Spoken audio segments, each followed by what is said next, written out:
And coming back to the bigger question about that you worried about, that there'll be unintentional failures, I think there are two quite separate risks here, right? We talked a lot about one of them, which is that the goals are noble of the human.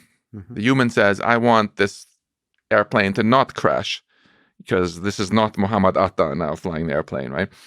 And now there's this technical challenge of making sure that the autopilot is actually going to behave as the pilot wants.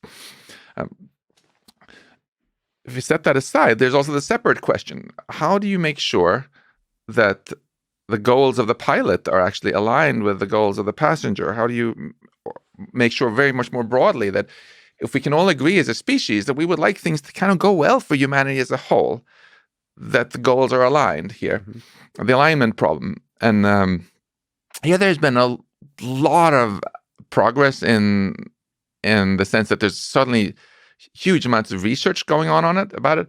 I'm very grateful to Elon Musk for giving us that money 5 years ago so we could launch the first research program on technical AI safety and alignment. There's a lot of stuff happening. But I think we need to do more than just make sure little machines do always what their owners do. Mm-hmm. That wouldn't have prevented September 11 if Muhammad Atta said, okay, autopilot, please fly into World Trade Center, and it's like, okay. That even happened in a different situation. There was this depressed pilot named Andreas Lubitz, right, who told his Germanwings passenger jet to fly into the Alps.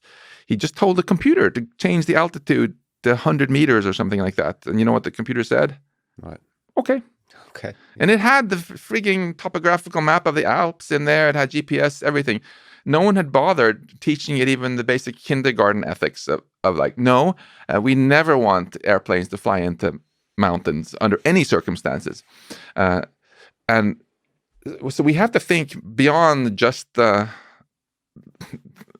technical issues and think about how do we align in general incentives on this planet for the greater good.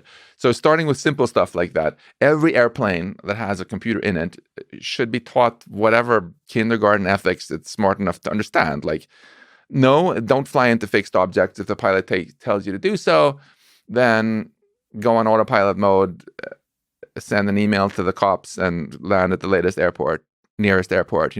Any car with a forward-facing camera should just be programmed by the manufacturer so that it will never accelerate into a human ever.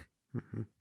That would avoid things like the Nice attack and many horrible terrorist vehicle attacks where they deliberately did that, right?